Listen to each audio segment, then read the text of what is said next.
এখন আমাদের কাজ করতে গিয়ে হিমশিম খাইতে দিতেছে ব্যবসায়ীদের।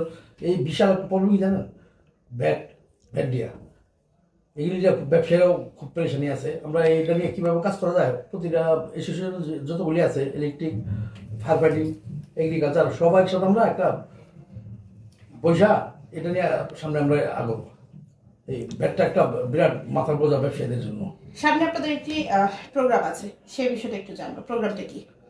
এই আমাদের AGM,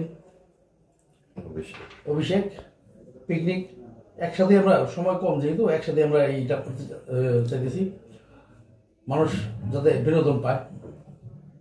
আমাদের তো বিনোদনের জায়গা নেই। হ্যাঁ, আমরা একটা রিসোর্ট আমরা ভাড়া করেছি, ঢালিয়াম্বার রিসোর্ট। ভালো একটা পরিবেশ, আমরা নিজেরাও যাই দিকে আসছি, খুব সুন্দর একটা পরিবেশ। যারা যাবে খুব এনজয় করতে পারবে ইনশাল্লাহ। আমার সেক্রেটারি বাকিটা বলবে ইনশাল্লাহ। আচ্ছা, আমরা অভিষেক অনুষ্ঠান নিয়ে আপনার কাছ থেকে একটু ধারণা নিতে চাই যে আসলে এই দিন আপনি এই অভিষেক অনুষ্ঠানের মাধ্যমে সমিতির পক্ষ থেকে আসলে কি মেসেজটা দিতে চাচ্ছেন ব্যবসায়ীকে? আসলে আমরা এখানে যারা ব্যবসা করি, মোস্ট প্রবাবলি এখানে সকালে আসি, রাত্রে যাই। পরিবার থেকে এখানে আমরা অধিকাংশ সময় এখানে কাটিয়ে যাই, বাট আমরা ব্যবসা করে বাসা চলে যাই।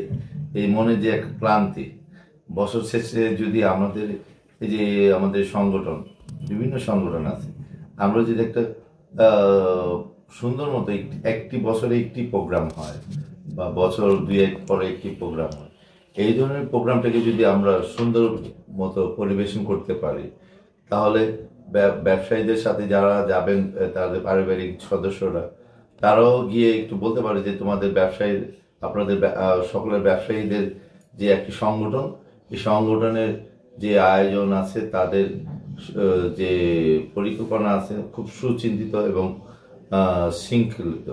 তো ওই ধরনের একটি প্রোগ্রাম আমরা আমাদের প্রেসিডেন্ট এবং আমরা আয়োজন করার জন্য ইচ্ছা পোষণ করছি। ইনশাল্লাহ খুব আমরা করার চেষ্টা করব যে এটা খুব একটি বিনোদনমুখী এবং সকলকে একটি ভালো একটি দিন আমরা উপহার দিতে পারি। আর আমরা ব্যবসায়ীরা সবসময় থাকবে যে প্রত্যেকটি ব্যবসায়ীদের যারা আছে বিভিন্ন সংগঠন, তাদেরকেও আমরা এখানে ইনভাইট করব। পরবর্তীতে আমাদের কার্যক্রমগুলো ধারাবাহিকভাবে তাদের সাথে সমন্বয় করে আমরা ক্রমাগত নিরসন করার জন্য চেষ্টা চালিয়ে যাব ইনশাআল্লাহ।